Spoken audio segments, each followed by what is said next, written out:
Vamos abrir nossas Bíblias. Levítico, capítulo 23.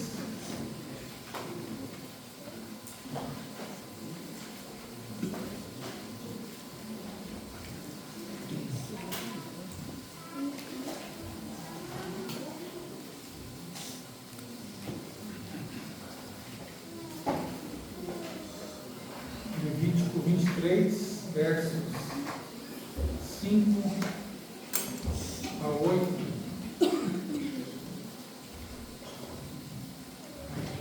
Amém, Senhor, nós damos graças a Ti, Pai bendito, pela oportunidade que o Senhor nos dá nessa manhã de nos congregarmos em torno do nome glorioso do nosso Senhor Jesus Cristo, a quem nós damos toda a honra, toda a glória, todo o louvor, e rogamos a Ti, Senhor, que Tu abençoes este período em que estaremos diante da Tua palavra. Pedimos, dá-nos conhecer um pouco mais da pessoa bendita do Teu Filho Jesus. Revela-te, Senhor, a nós pelas Escrituras. Abre nossos ouvidos, dilata nosso coração, para que possamos acolher a Tua palavra com mansidão em nossos corações. A Tua palavra que pode salvar nossas almas. Amém. Pedimos em nome de Jesus. Amém. Amém. Nós temos considerado, irmãos, o assunto das solenidades. Temos essa já, talvez, a terceira mensagem que eu compartilho com os irmãos neste assunto, o assunto das solenidades. A primeira mensagem nós vimos, a título de introdução, o que são as solenidades. E vimos que as solenidades são uma convocação que Deus faz ao seu povo. E ainda que nós não cumpramos literalmente estas festas, trata-se do mesmo Deus. O mesmo Deus que operava no Velho Testamento, opera ainda hoje. Os seus mandamentos, os seus assuntos são tão ou mais graves agora no tempo em que vivemos. Então, da mesma maneira que Deus convocava o seu povo a estar diante dele, cumprindo aquelas festas que apontavam para Cristo, em Cristo nós temos o cumprimento destas festas. Nós vimos na última reunião que eu ministrei sobre a Páscoa tipificando a salvação que nós recebemos, fomos salvos da morte, fomos salvos do mundo. Então, nas solenidades, nós vemos que é muito sério o assunto de estarmos diante do Senhor. É um assunto grave. E olha, vou falar para vocês, irmãos, a tua postura nos cultos fala muito do seu estado espiritual. Não adianta nós queremos tampar o sol com a peneira. A maneira como você se comporta no culto, a sua reverência, a sua diligência em atender às convocações. Você acha que as convocações que são feitas por Deus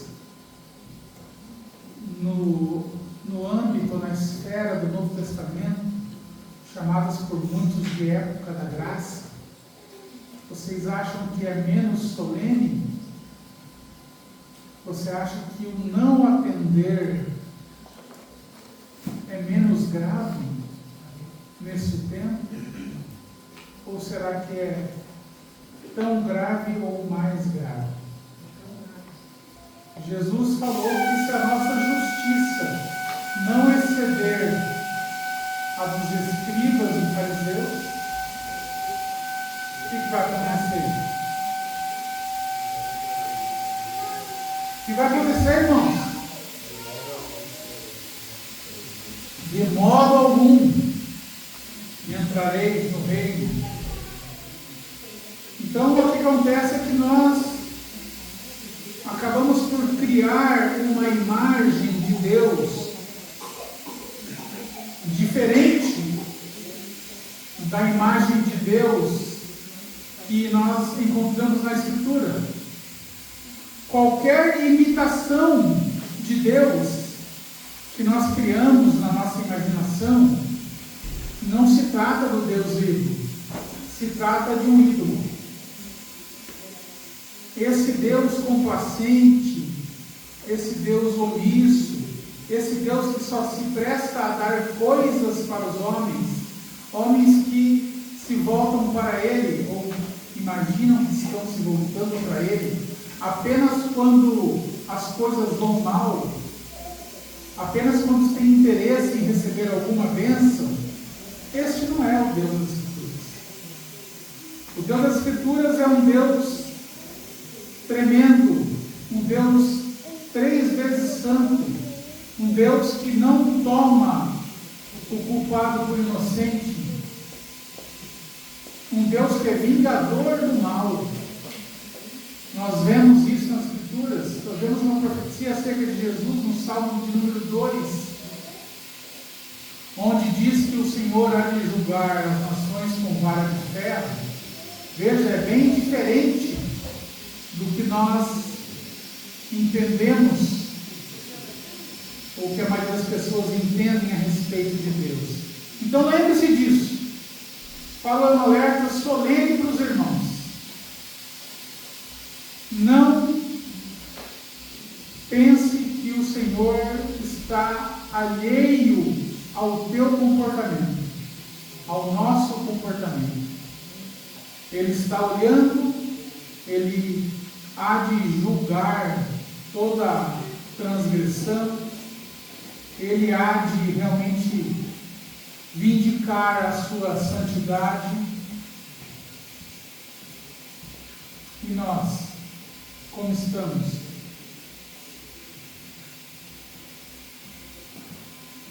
Às vezes eu fico ali e fico tentado a observar os irmãos na adoração. Isso é um problema para mim, porque eu às vezes deixo até de adorar a Deus porque estou olhando. Mas percebo muitas pessoas alheias na adoração, olhando o celular, às vezes os irmãos todos cantando e a boca mal se movimenta, quando não está totalmente fechada. Irmãos, ou nós estamos diante do Deus vivo, ou nós estamos só brincando de culto. Tema Deus. Falo isso para o seu bem mesmo. Entrando aqui no assunto da festa dos pães ázimos, pedi que os irmãos me acompanhem aqui na leitura, Levítico 23, versículo 5. Vamos ler o versículo 5, porque foi o versículo que nós vimos na última vez que eu ministrei sobre a Páscoa. No mês primeiro, aos 14 do mês, pela tarde, é a Páscoa do Senhor. Nós vimos na última mensagem que eu compartilhei que a Páscoa tipifica a nossa saída do Egito, a nossa salvação, a nossa libertação da morte e do mundo. E nós vimos que isso tudo se cumpriu literalmente em Cristo. Cristo é a nossa Páscoa. Amém? Como nós vemos lá em 1 Coríntios capítulo 5. Cristo é a nossa Páscoa. E também vimos cumprindo na vida dos crentes, do povo de Deus, alguns aspectos também da Páscoa. Jesus é o Cordeiro morto, cujo sangue nos livrou da morte e do mundo. Amém? Amém. E o verso 6 diz assim: aos 15 dias deste mês, percebe que aos 14 celebrava a Páscoa. Aos 15 é a festa dos pães ázimos do Senhor. 7 dias comereis pães ázimos. No primeiro dia trareis tereis santa convocação, nenhum trabalho servil fareis, mas 7 dias oferecereis oferta queimada ao Senhor. Ao 7º dia haverá santa convocação, nenhum trabalho servil fareis. Então nós vemos que a festa dos pães ázimos era uma festa associada à festa da Páscoa. A festa da Páscoa era celebrada em um dia, no dia 14 do primeiro mês, e a festa dos pães ázimos começava no 15º dia, e ela durava 7 dias. Em algumas partes nas Escrituras, nós vemos que há uma associação entre a Páscoa e a festa dos pães ázimos, como se fosse uma única festa. Mas vimos que isso é uma coisa que foi se perdendo ao longo do tempo entre o povo de Israel. Mas aqui em Levítico 23, onde é a única parte do Velho Testamento, onde estão as 7 festas descritas aqui, nós vemos elas também citadas em outras partes, mas juntas apenas em Levítico 23, onde nós vemos as 7 festas. Nós vemos que ao longo dos anos, ao longo dos séculos, foi se confundindo e essas duas festas eram vistas como uma só.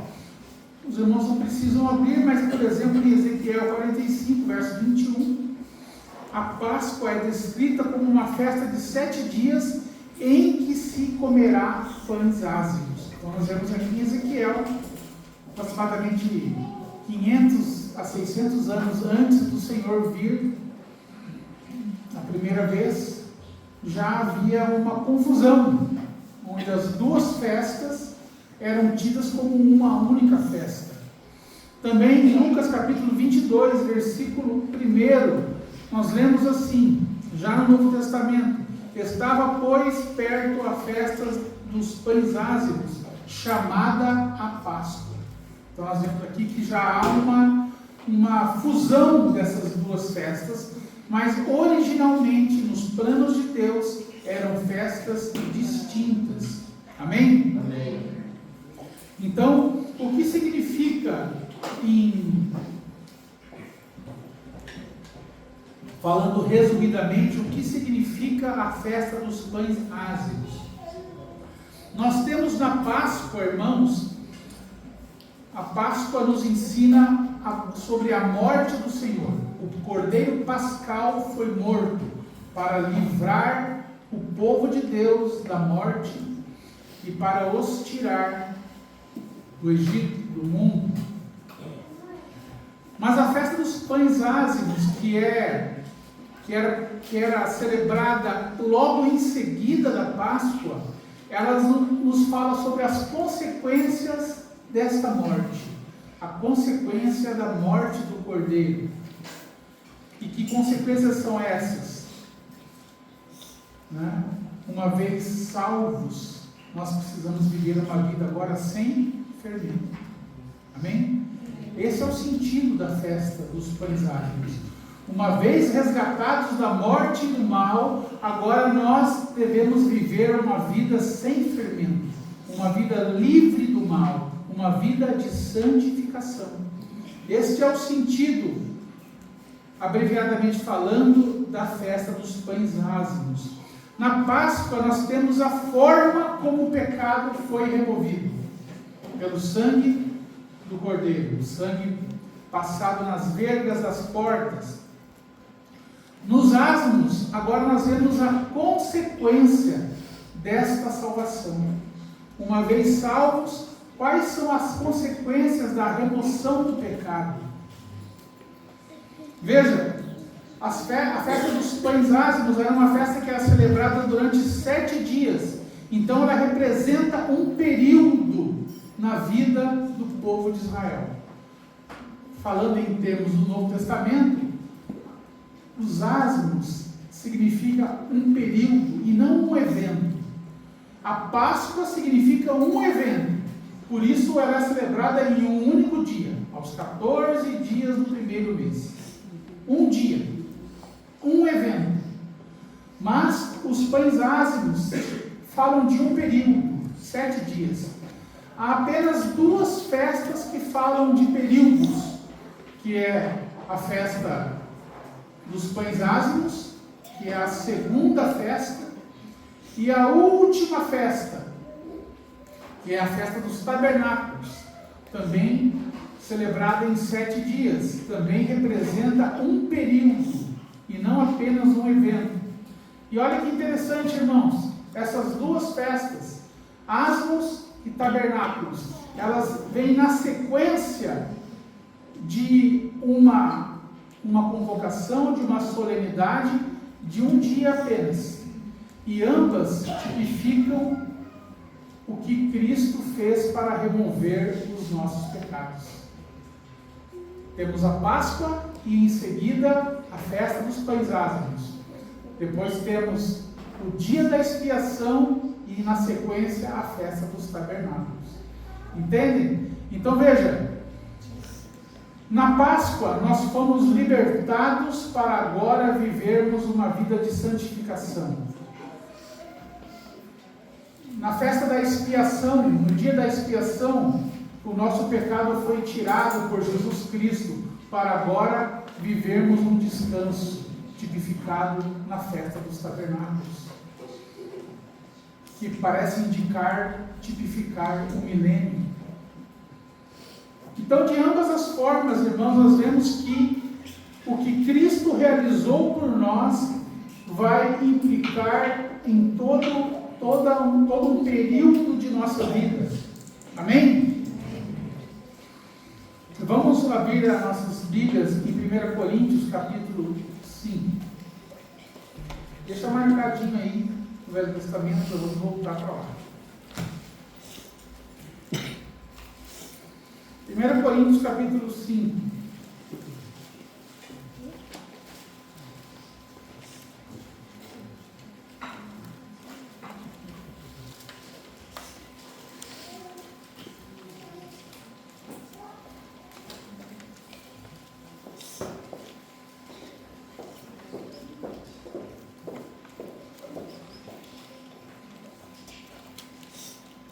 Verso 7 diz assim: purificai-vos, pois, do fermento velho, para que sejais uma nova massa, assim como estáis sem fermentos, porque Cristo, nossa Páscoa, foi sacrificado por nós.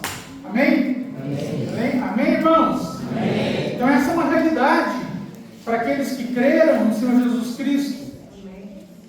Ele é a nossa Páscoa. Ele foi sacrificado por nós. Nós fomos livres da morte, livres do mundo. Agora verso 8, veja a consequência. Por isso o quê?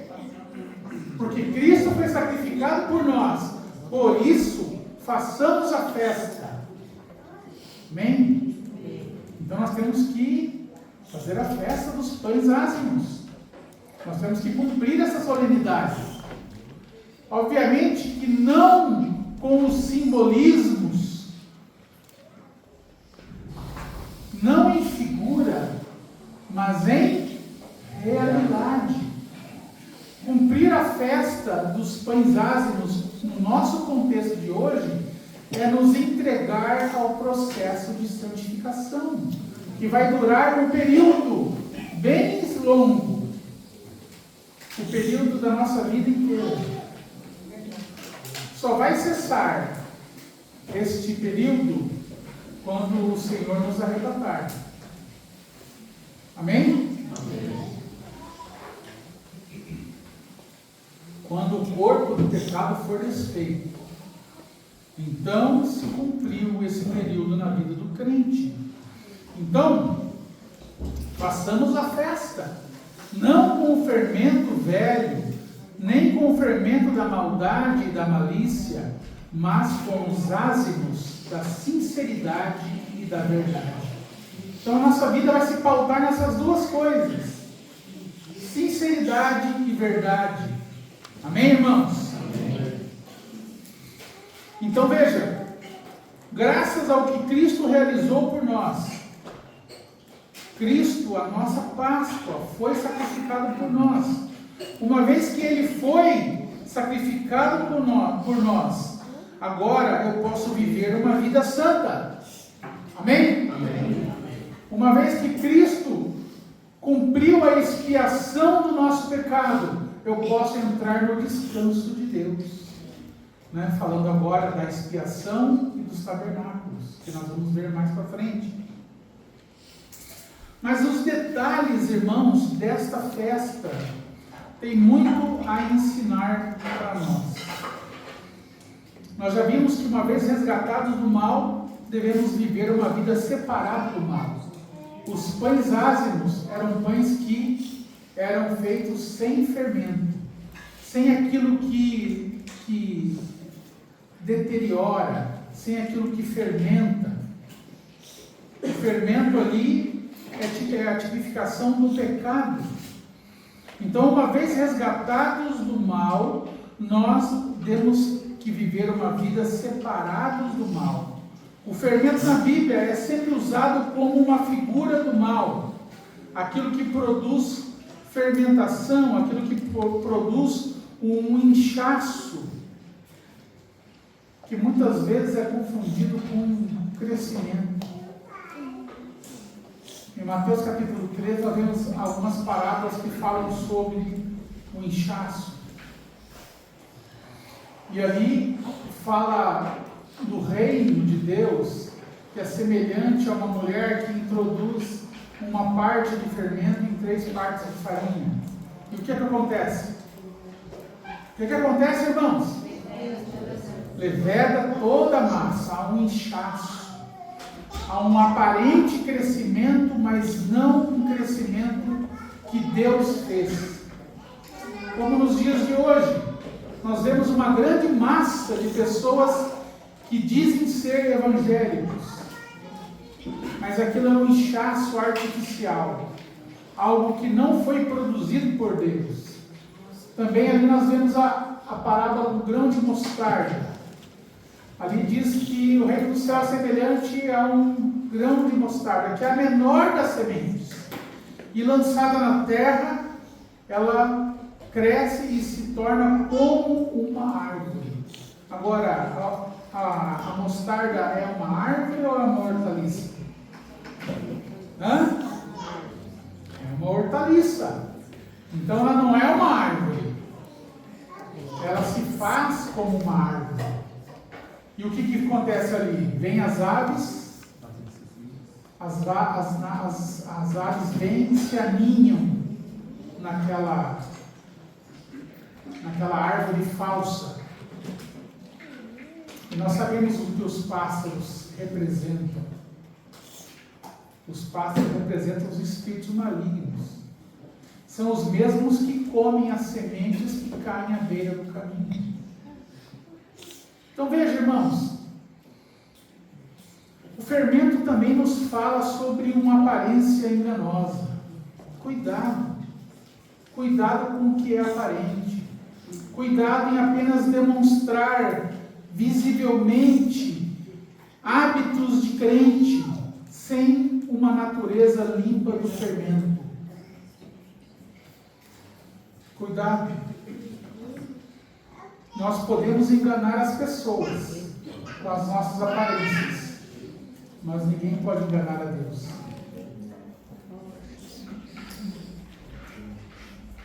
Deus conhece os nossos pensamentos antes deles se converterem em palavras. Deus conhece o que é feito em oculto, longe dos olhos dos homens, longe dos olhos das autoridades. Deus sabe tudo. Isso deveria nos deixar com bastante temor.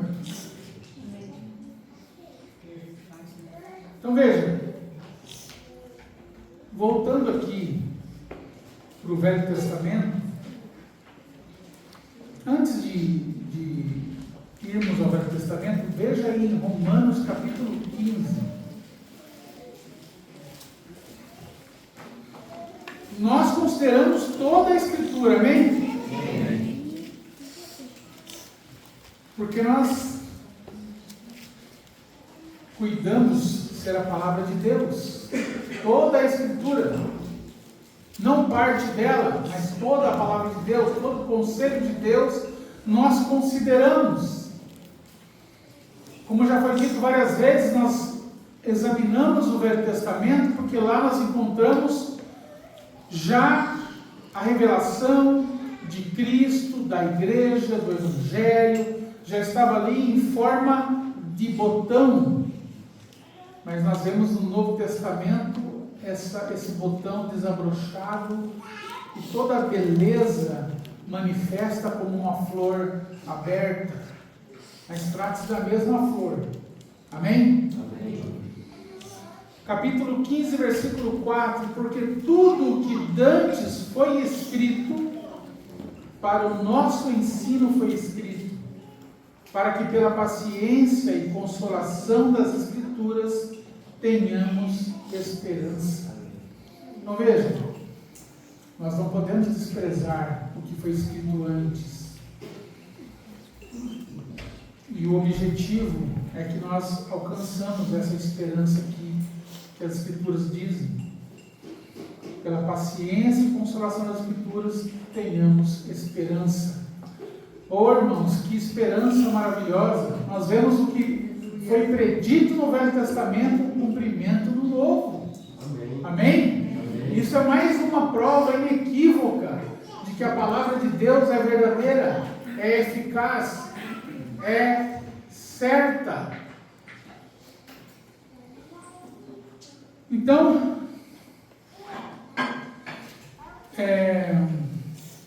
a festa dos pães ázimos, voltando aqui em Levítico 23, aos 15 dias do mês, verso 6, é a festa dos pães ázimos do Senhor. 7 dias comereis pães ázimos.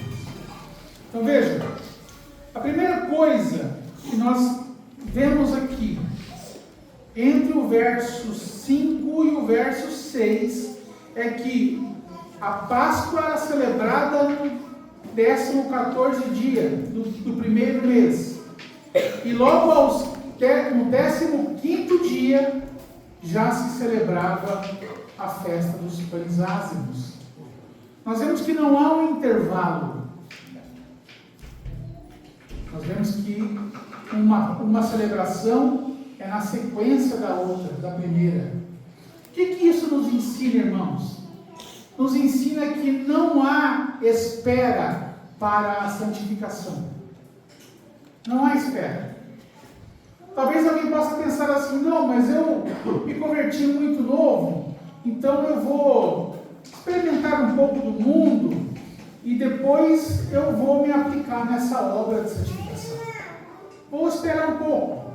Quantas vezes você já ouviu pessoas dizer assim: não, um dia eu vou me converter, um dia eu vou consertar minha vida, um dia eu vou abandonar esse pecado.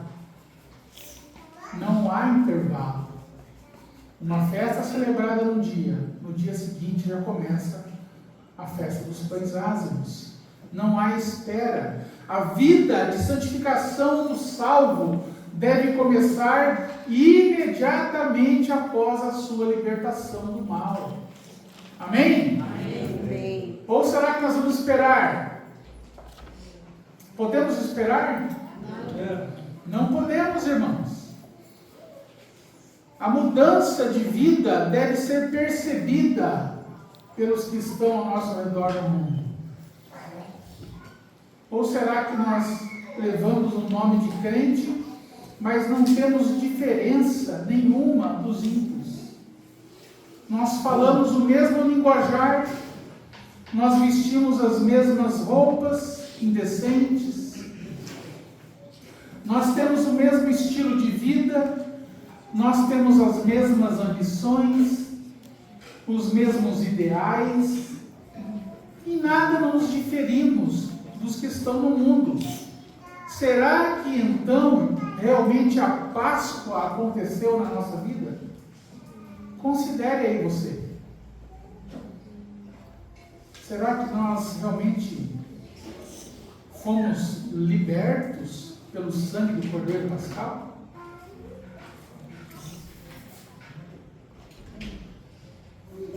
Ou será que nós ainda vivemos como os do mundo? Veja, vamos ler alguns versículos do Novo Testamento que nos mostra que a vida de santificação deve começar imediatamente depois que a pessoa crê no Senhor Jesus, depois que ela recebe na sua vida a ação do sangue do Cordeiro. Efésios capítulo 5. Versículo 8.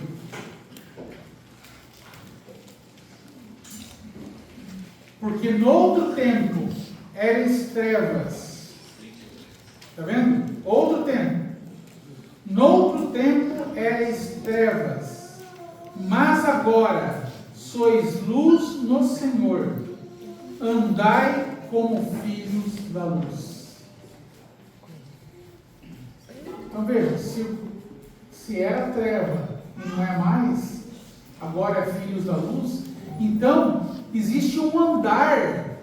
Andar fala de comportamento, de procedimento. Existe um andar de filho da luz. Agora vai lá para 1 Pedro, capítulo 4.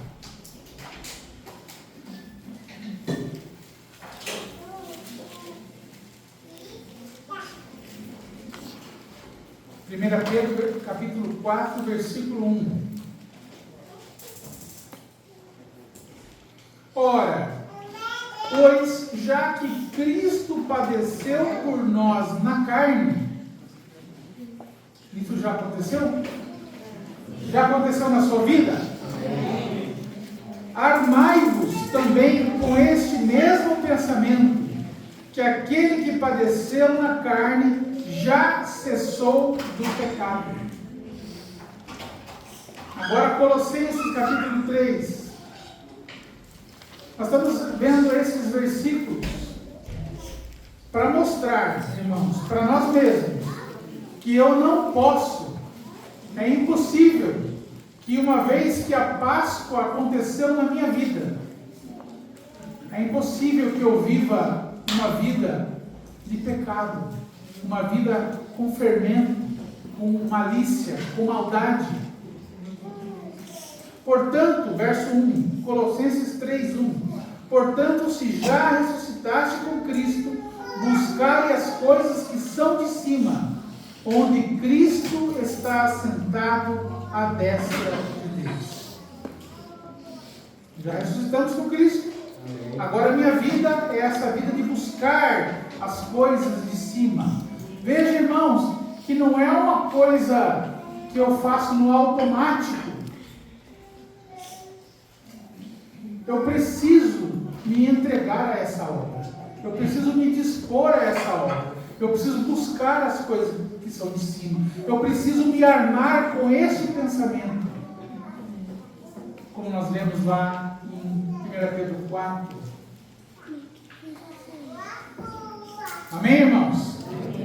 Então veja, na esfera espiritual, que é o que nos interessa, nós vemos essas coisas como figuras e a aplicação no mundo espiritual.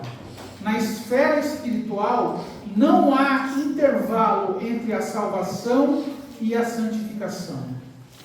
Nós precisamos nos purificar do fermento velho imediatamente. Amém?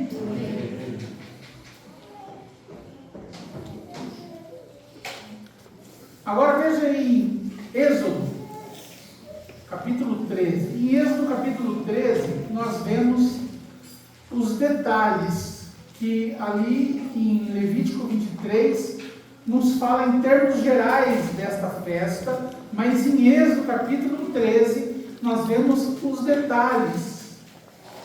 Nós precisamos nos ater aos detalhes para compreender a aplicação disto na nossa vida, de maneira prática. Os judeus, eles eram um povo, ainda hoje são, os que são ortodoxos, né? Porque hoje, entre o povo judeu, a maioria hoje são ateus, por incrível que pareça. Mas existem ali os ortodoxos que guardam esses símbolos até hoje. Obviamente que eles não têm a revelação da aplicação espiritual. Eles ainda vivem ali naquelas tradições. Na sombra, eles vivem na sombra. Olha, irmãos, que privilégio, você pode viver a realidade. Amém? Isso é um grande privilégio. Podemos viver a realidade dessas coisas. Então, existe uma tradição, até hoje eles fazem assim, nos dias da festa dos pães ázimos, eles pegam 10 pedaços de pão levedado, de pão com fermento, e espalham pela casa. Então o chefe da família vem com a sua família procurando e retirando esses pedaços de pão levedado. Eles colocam 10 pedaços para simbolizar as 10 pragas do Egito. Mas o que essa questão de tirar o levedado nos ensina em termos espirituais? Veja aí, Êxodo capítulo 13, versículo 7. Êxodo 13, 7.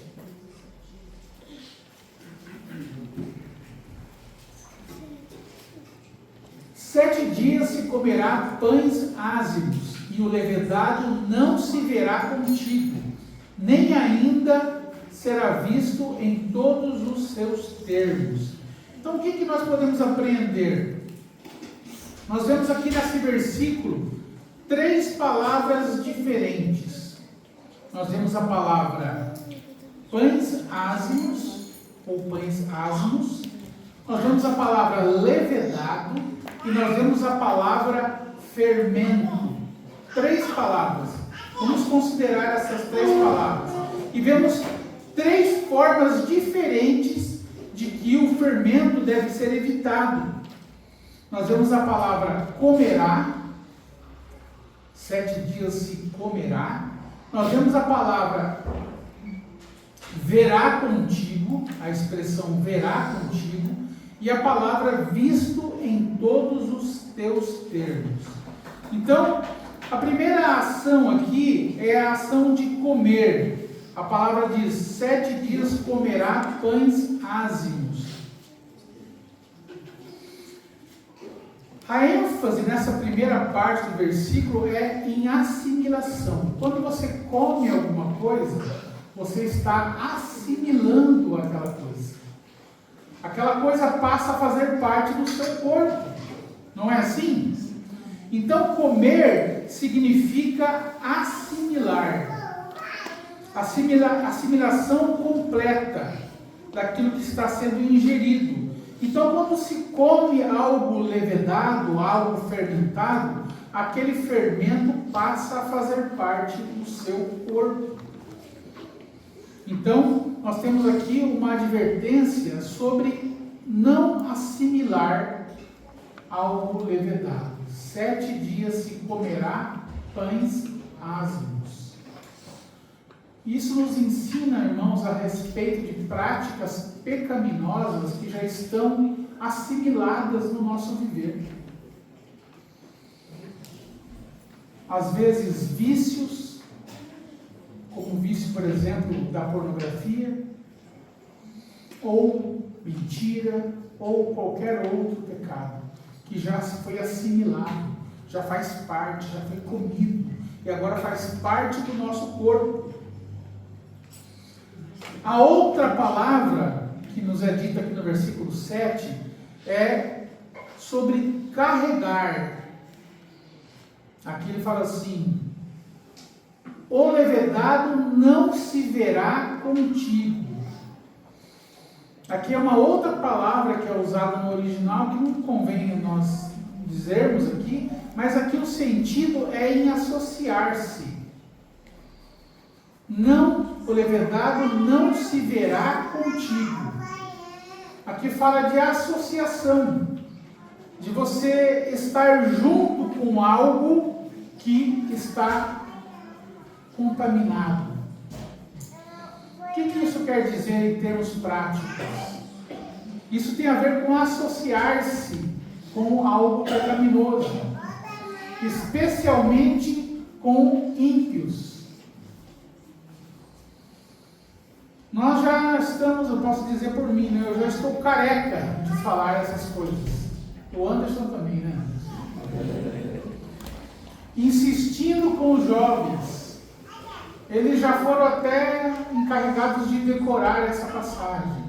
Salmo 119, 63. Algum jovem pode dizer esse versículo?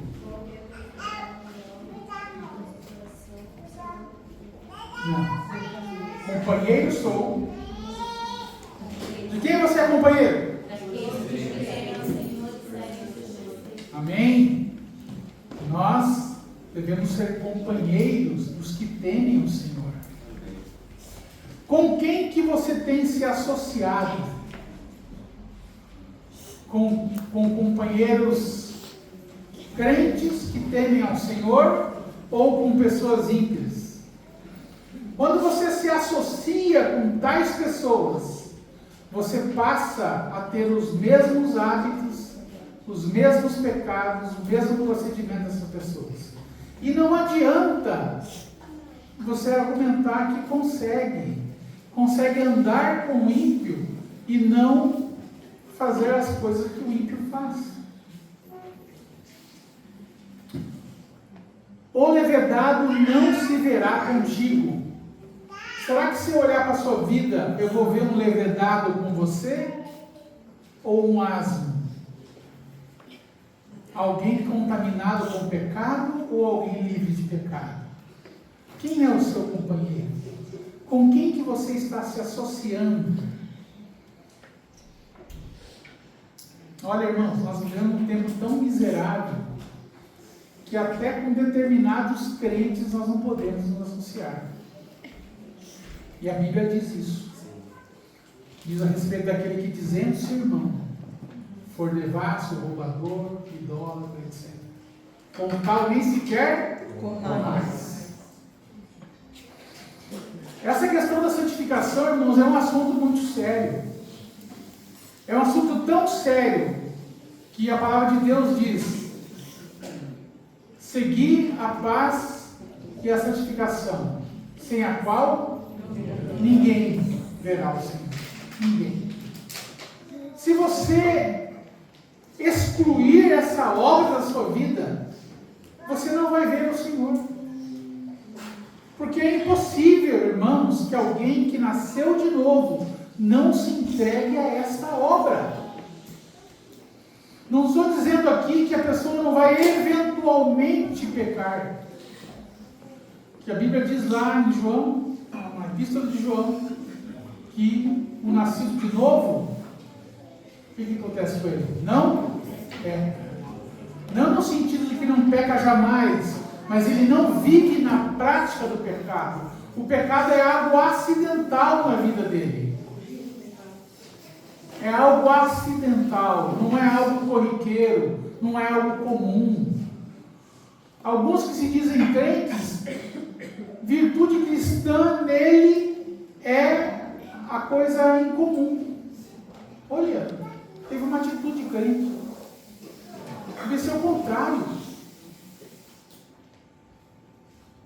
O pecado deve ser raro na vida daquele que conheceu o Senhor.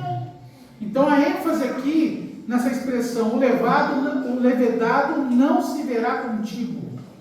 Essa expressão significa que nós não devemos ter associação com o levedado, com aquele que pratica o mal. Amém? Amém. E depois diz assim: nem ainda fermento será visto em todos os seus termos. Os termos aqui significam propriedade, não é mesmo? Os termos de uma família judia era a sua propriedade, era o que pertencia a eles, a sua casa, o seu campo. Aqui diz: não será visto em todos os seus termos. Aqui diz respeito a possuir. E fala sobre o fermento.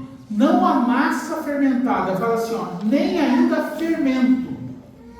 Aqui no versículo, aqui no ponto anterior, nós vimos que era o levedado, ou seja, aquilo que foi contaminado. Agora, ele fala aqui que nem ainda fermento será visto em todos os seus termos. Fala do fermento em si, não da massa fermentada, mas aquilo que provoca a fermentação. E aqui diz que tal substância não pode ser visto em todos os seus termos.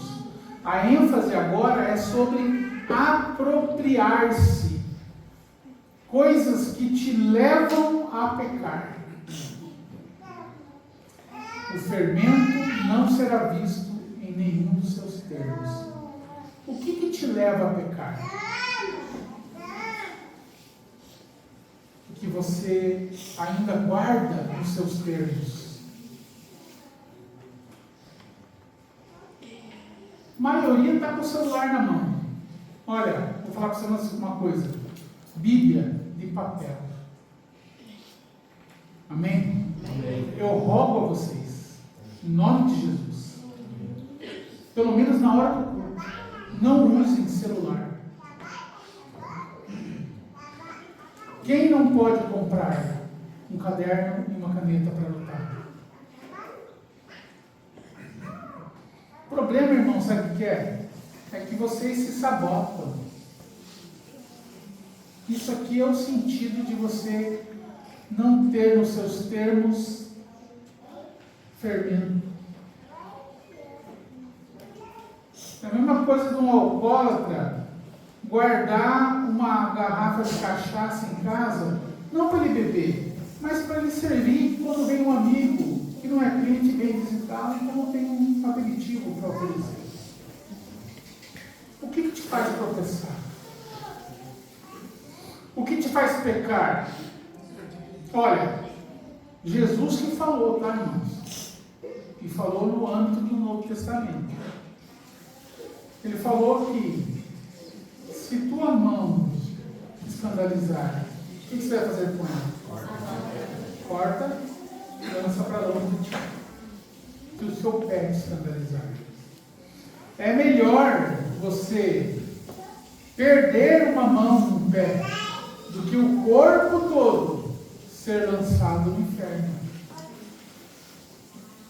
E olha, ele estava falando dos seus discípulos.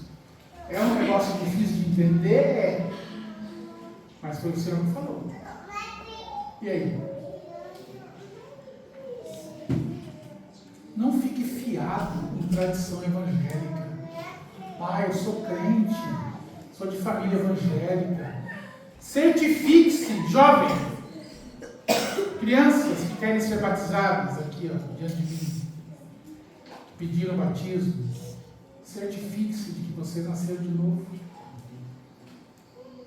Busque a Deus. Busque o Espírito Santo na vida de vocês. Certifique-se que você nasceu de novo. Porque a pior coisa que tem, pior do que ímpio, é religioso. Porque ele está convencido que ele é salvo e não é. Pior coisa. O Jonathan Eduardo, já falei isso aqui centenas de vezes, falou para o filho dele, que tinha 10 anos e já era missionário entre os índios. Aqueles índios que arrancavam o escalpo da cabeça, que comia gente, esse tipo de índio aí. Ele era missionário com 10 anos entre os índios. E o pai dele escreveu uma carta para ele assim: olha, o teu amiguinho fulano de tal morreu. Não dê descanso à tua alma até que você tenha convicção de que você nasceu de novo. Imagina, irmãos, se a criancinha louva na reunião, o pai já está derretendo. Ah, meu filho é crente, que maravilha. Às vezes está adorando a Deus sem realidade nenhuma. Não é crente coisa nenhuma. Porque não ainda experimentou o novo nascimento. Porque ainda tem práticas mundanas. Crianças, adolescentes, jovens, Irmãos, a palavra para nós nesses dias é realidade. Ou nós temos ou não temos.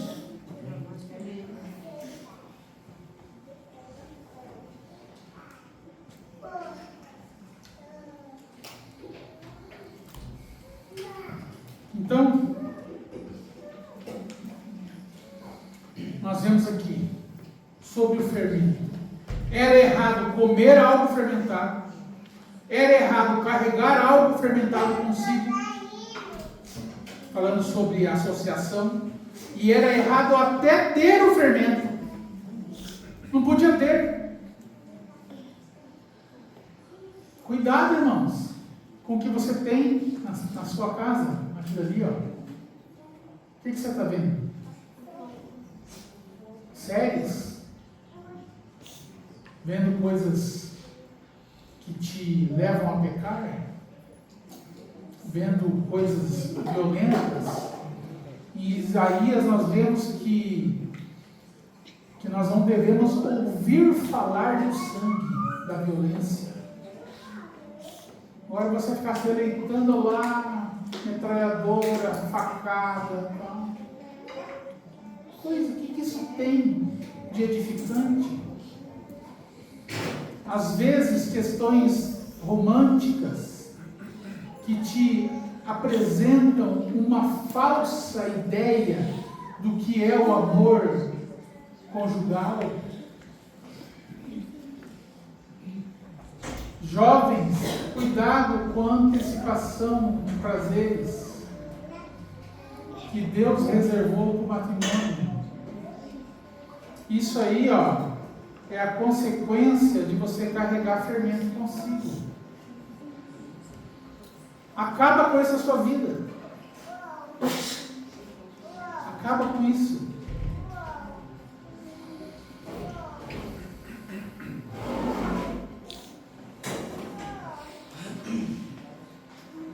Outra coisa.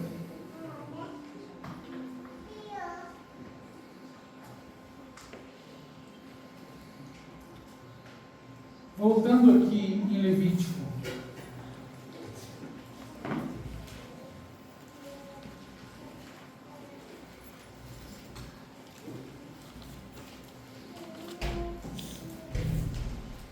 Levítico 23.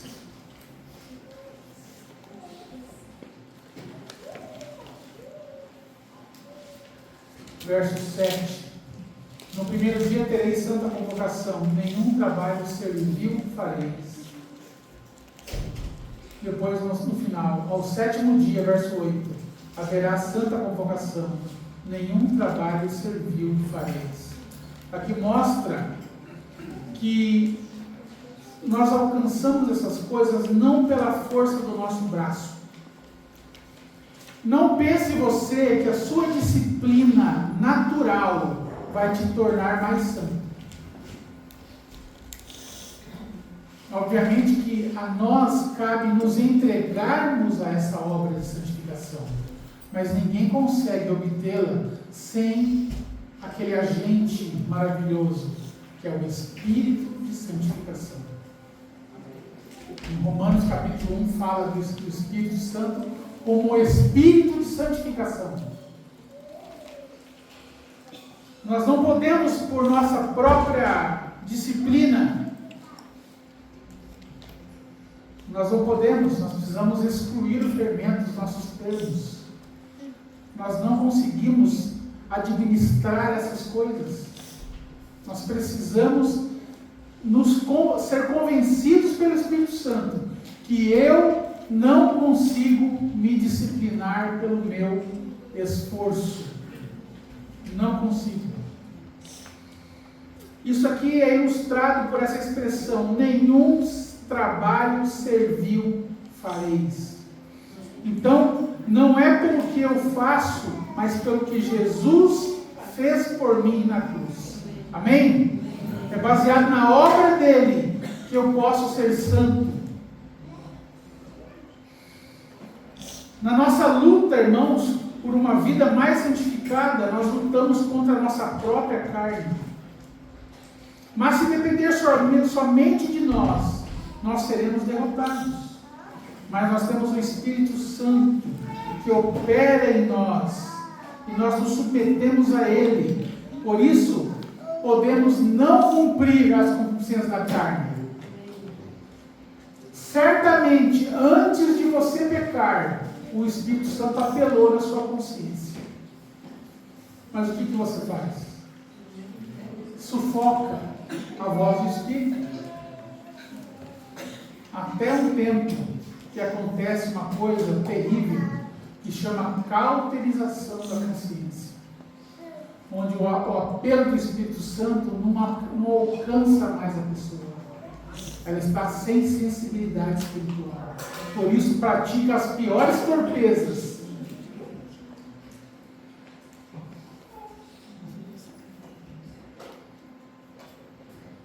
Veja aí, 2 Coríntios capítulo 7.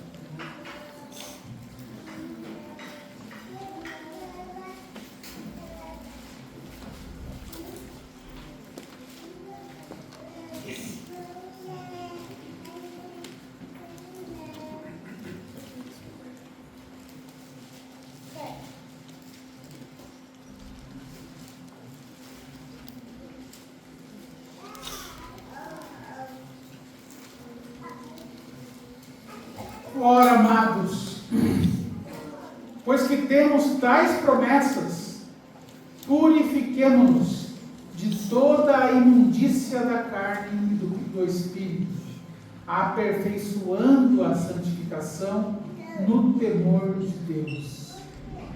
Olha só que interessante. Aperfeiçoando a santificação no temor de Deus. O que te guarda de pecar é temer a Deus. Agora, se a pessoa peca, já contando com o perdão de Deus, ela não entendeu nem experimentou nada a respeito da graça de Deus.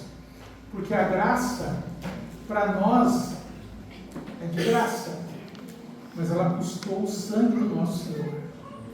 Então, por ter gratidão de ter acesso a essa graça, eu não vou pecar voluntariamente. Lá em Curitiba eu compartilhei com os jovens sobre o pecado voluntário, sobre a apostasia. Olha, não pense que a apostasia é coisa de crente radical, que é um ensino errado. A apostasia está na Bíblia. Hebreus capítulo 10. E ali fala bem claramente que aquele que peca voluntariamente, aquele que maquina o pecado e executa o pecado, está desprezando o sangue da aliança, está desprezando o Espírito da graça, está pisando o Filho de Deus. É o que está escrito.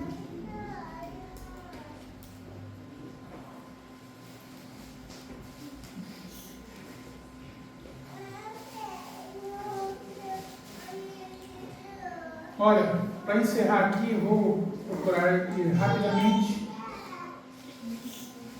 falando do que o Novo Testamento fala sobre o fermento.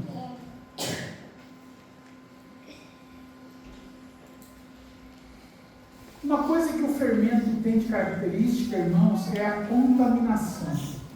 Às vezes você pode pensar que o teu pecado só afeta você, não é mesmo?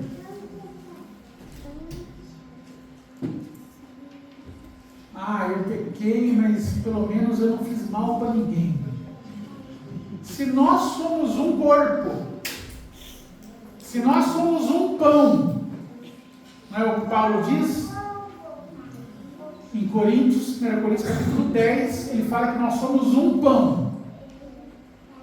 Você acha que é possível que fermento não vá levedar, não vai influenciar toda aquela massa? Não pense que o seu pecado não afeta o seu irmão, ainda que não tenha nada a ver com ele. Como nós somos um, irmãos, o pecado de um entre nós afeta todos. Todos nós. Afeta a nossa vida como igreja, afeta a nossa reunião, o nosso culto. Por isso que Paulo falou para aquele homem: tirai dentre vós esse inimigo. Porque afetava toda a igreja. Obviamente que depois ele foi restabelecida a comunhão, porque ele se arrependeu. Mas foi necessário tirá-lo de entre os irmãos. Jesus, nos evangelhos, nos falou de 3 categorias de fermento que nós devemos tomar cuidado. O fermento dos fariseus, o fermento dos saduceus e o fermento de Herodes. 3 categorias de fermento.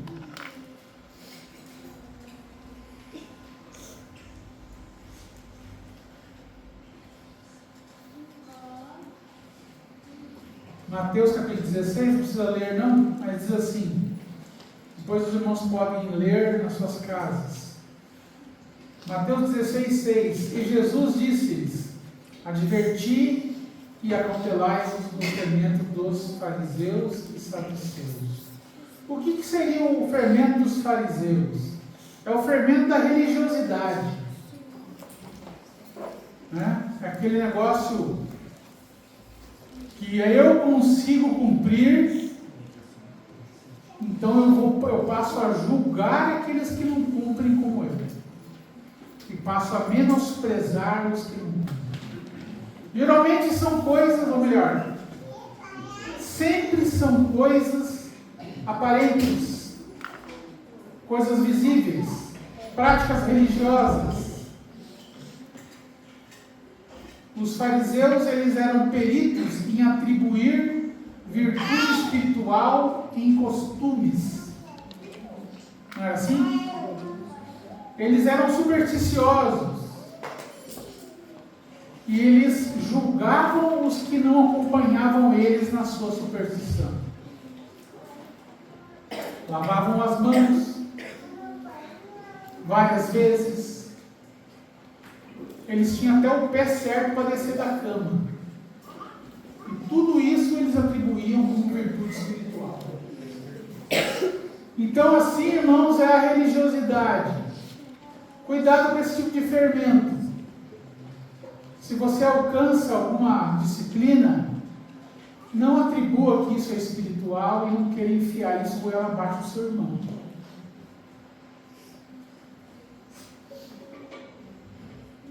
Fermento dos saduceus. Os saduceus não criam na ressurreição, não criam que haviam anjos. O fermento dos saduceus é o fermento da incredulidade. O que nós vemos hoje, irmãos, é uma verdadeira avalanche de ensinos que são fermento de saduceus, especialmente entre os reformados. Cuidado com o que você tem ouvido. Tem coisa boa, mas tem muita coisa ruim. Uma das coisas terríveis é o cessacionismo. Isso é fermento de saduceu. Dizer que os dons cessaram. Ora, a Bíblia diz que cessaram. Por que eu vou crer em algo que a Bíblia não diz? Cuidado com o fermento dos saduceus. E o fermento de Herodes, que é a politicagem. É você se fazer as coisas movido por interesse. 3 tipos de fermento que a palavra de Deus nos manda nos acautelarmos acerca deles. E esses são tipos de fermento. É aquela hipocrisia dos fariseus, a incredulidade dos saduceus e a politicagem de Herodes. 3 coisas, todas elas com capa de espiritualidade, com capa de entendimento, Mas sempre, irmãos, a motivação é a autopromoção. Nesses 3 tipos de fermento, nós vemos a intenção de se autopromover. Fermento dos fariseus, fermento dos saduceus, fermento de Herodes. E o que é o mandamento de Deus para nós? É a nossa autopromoção ou é a nossa anulação? Convém que Ele cresça, Cristo cresça, e eu diminua. Amém? Veja, os fariseus eram acusados de impedir que outros fossem salvos. Não é? Eles não entram no reino e impedem que outros entrem. Irmãos, olha o que a religiosidade faz. Ela põe uma carga tão pesada sobre os outros que desanima a pessoa de caminhar rumo ao reino de Deus. Outro tipo de fermento, veja aí em 1 Coríntios.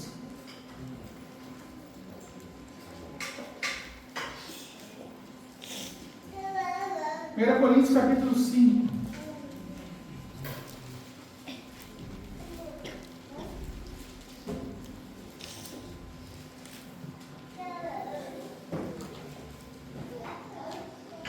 Então, o primeiro tipo de fermento é a hipocrisia, especialmente falando. O segundo tipo de fermento é a imoralidade. 1 Coríntios capítulo 5, versos 1 a 8.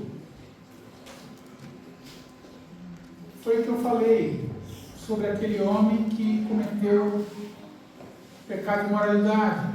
Geralmente se ouve que há entre vós fornicação e fornicação tal, que nem ainda entre os gentios se nomeia, como é haver quem possua a mulher de seu pai.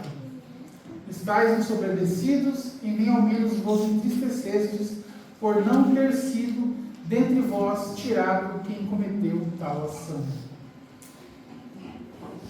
Depois ele vai dizer aqui: purificai, verso 7, purificai-vos, pois, do fermento velho. Então ele coloca essa situação como um fermento que deve ser tirado, eles devem ser purificados desse pecado, desse fermento, que é a imoralidade, uma prática cometida por uma pessoa. E qual que era o problema de Corinto aqui, irmãos? Eles toleravam essa prática. Já pensaram na gravidade disso? Você tolera ou esconde o pecado de alguém que você admira ou que você ama?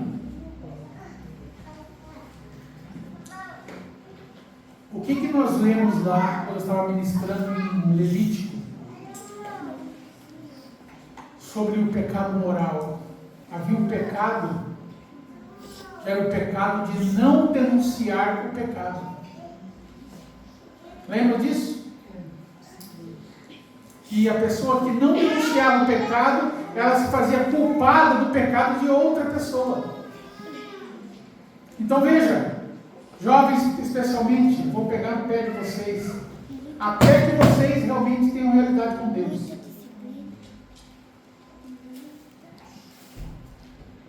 Muito comum isso, por conta de amizade e encobertar o pecado do outro. Você sabe que diante de Deus você vai levar a culpa do outro. Depois eu posso achar o versículo e falar para os irmãos, mas foi lido isso aqui numa reunião. Você está escondendo coisas.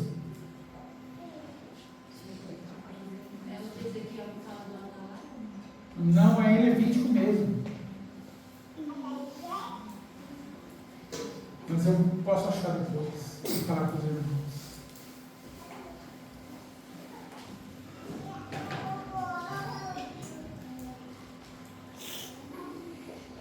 Mas enfim, você não pode ser participante do pecado alheio. Se você ama seu irmão, você vai falar que aquilo que ele cometeu é terrível. Uma vez um irmão que deixou de reunir conosco me exortou que eu não podia falar isso. Que eu não podia incentivar os irmãos a não denunciar o pecado. É óbvio que denunciar o pecado não é sair fofocando, falando para os outros. Mas você vai, primeiramente, falar para o teu irmão. E se ele não te ouvir, você procura uma autoridade espiritual e relata o que aconteceu. Levítico 19, 17, né? Acho que é 5:1. Levítico, acho que é mais provável que seja o 19. Esse mesmo, Levítico 19, 17. Não odiarás a teu irmão no teu coração, não deixarás de repreender o teu próximo, e por causa dele não sofrerás pecado. Isso significa não participar do pecado alheio. Se você sabe e se calou, porque você é político, quer fazer a política da boa vizinhança, não quer perder a amizade, então saiba que você está participando do pecado alheio. E vai participar também das consequências deste pecado. Isso é terrível. Isso não é licença para sair fofocando, mexericando. Não. Mas é para você procurar o seu irmão, repreender o seu irmão que está em pecado. E se ele não te ouvir, chama os presbíteros da igreja. E fale para eles: olha, meu irmão está caminhando a passos largos para o inferno. Socorre meu irmão. É nesse espírito. Amém, irmãos? Amém.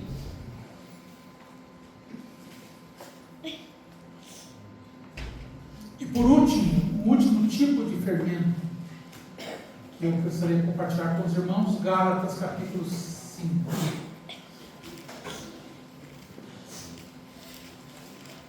Desculpa, irmãos, ter me alongado um pouco, mas eu creio que esse é o tipo de mensagem que eu não posso deixar faltando pedaço.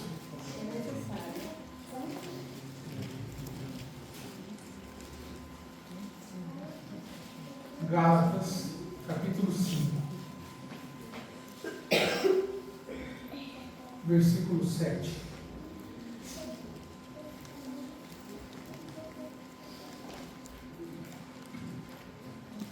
Corrias bem, quem vos impediu para que não obedeçais à verdade?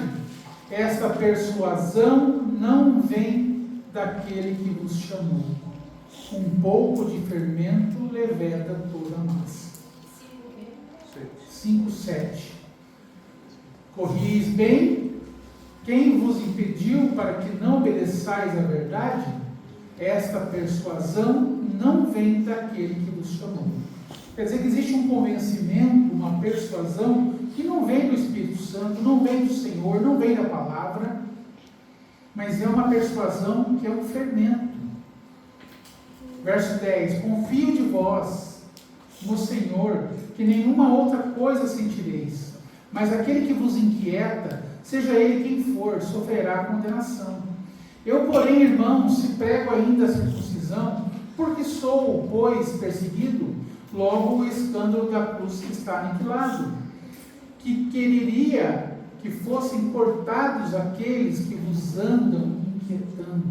Então havia uma inquietação ali entre os Gálatas, que era uma espécie de fermento, era um ensino errado, uma pregação errada, pessoas com práticas erradas baseadas em uma pregação errada. Esse tipo de pessoa no meio da igreja também é um fermento que deve ser tirado. Irmãos, cuidado com os ensinamentos que vocês ouvem. Tenham critério. Uma vez o irmão Iata, ele explicou para nós que muitas vezes nós nos valemos de ensino como quem vai a um self-service. Não é mesmo? Você vai naquele bifezão enorme de comida. Aí você pega o pratão, aquele pratão que cabe 2 quilos mais ou menos. Aí você vai só no pastel, vai só no torresmo, vai só em coisas que te apetecem. Assim nós fazemos. Nós vemos o menu do YouTube e elegemos os pregadores que mais nos agradam. Chico Nunes, quando pregou aqui sobre a história da igreja, colocou aqui o slide do site dos irmãos em Santo André. Se você quer ouvir, ouça o que o Espírito está dizendo a esta congregação. Não que você não possa ouvir ensinos, mensagens, mas ouça especialmente o que o Espírito diz aqui. Por quê? Porque o Espírito Santo vai falar aquilo que nós precisamos ouvir e não aquilo que eu quero ouvir. Nós temos que ir num restaurante de prato feito: arroz, feijão, salada, carne. Amém? Amém. Cuidado com o self-service espiritual. Você pode estar comendo coisa que vai te matar. Não mata na hora, mas vai minando a tua saúde espiritual. Amém? Eu queria, irmãos, encerrar. Eu não estava pensando nesse versículo, não está aqui nas minhas anotações, mas eu queria encerrar com uma passagem muito conhecida de todos.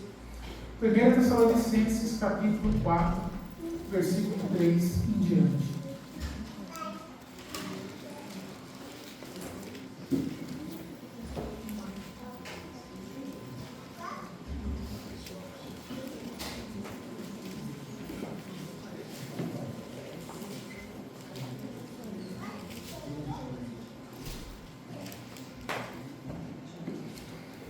Porque esta é a vontade de Deus, a vossa santificação, que vos abstenhais da fornicação. Sempre quando se fala de santificação, o que vem à mente são pecados imorais, pecados sexuais, pecados que atentam contra o corpo, contra a vida pura, casta. Não é isso? Geralmente se vem à mente isso. E aqui nós lemos que a vontade de Deus para nós é a nossa santificação, que nos abstenhamos da fornicação, ou da porneia, da prostituição. Que cada um de vós saiba possuir o seu vaso em santificação e honra. Esse é um versículo muito usado pelos ensinadores, pelos pastores, contra os pecados de ordem sexual, pornografia, masturbação e essas coisas do tipo. Mas aqui fala: cada um saiba possuir o seu vaso. O que é o seu vaso? Seu corpo, exato. A quem pertence? Ao Senhor. Nós devemos santificar o Senhor no nosso espírito, na nossa alma, no nosso corpo. Amém? Amém.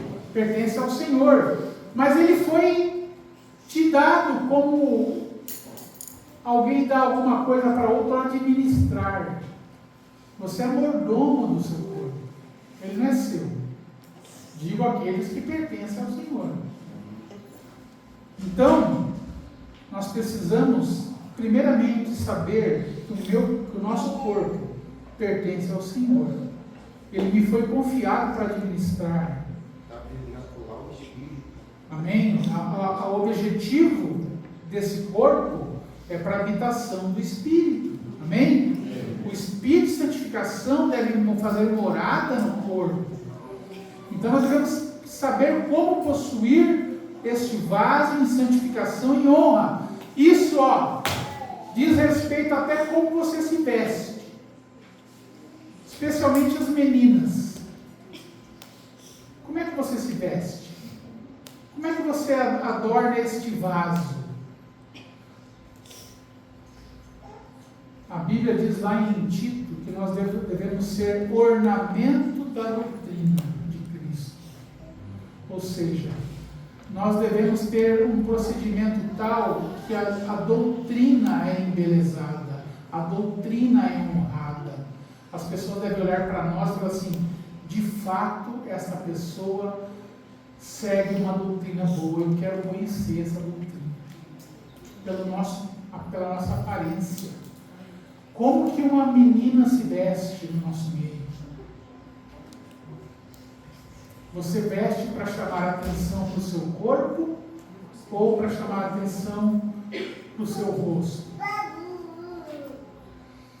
A esposa do irmão Paul Washer, ela disse que a roupa deve ser a moldura do rosto, e não a moldura do corpo.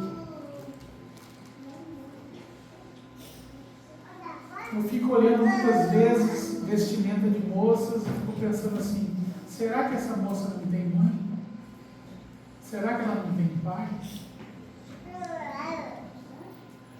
Isso é uma maneira de você possuir o seu vaso em santificação. A roupa que você veste. Não a paixão da concupiscência. É impossível que a pessoa use uma roupa que salienta partes do corpo e não saiba que isso é assim. É impossível. Ah, me vesti enganada, sei de fora. É impossível. Essas coisas são planejadas para serem assim. Não na paixão da concupiscência como os gentios que não conhecem a Deus. Olha só. Isso é coisa de quem não conhece a Deus. E olha só o que diz o verso 6, que eu queria chegar aqui. Ninguém oprima ou engane a seu irmão em negócio algum. Ué, mas ele não está falando de santificação? O que isso tem a ver com a santificação, irmãos? Enganar alguém em qualquer... Exatamente. Façamos festa com os asmos da sinceridade e da verdade. Então, se você engana o seu irmão com mentiras, com falsas promessas, com qualquer procedimento que ofenda seu irmão, isso está dentro do assunto da santificação. Isso também é uma ação contra esse processo sem o qual ninguém verá o Senhor. Porque o Senhor é vingador de todas essas coisas.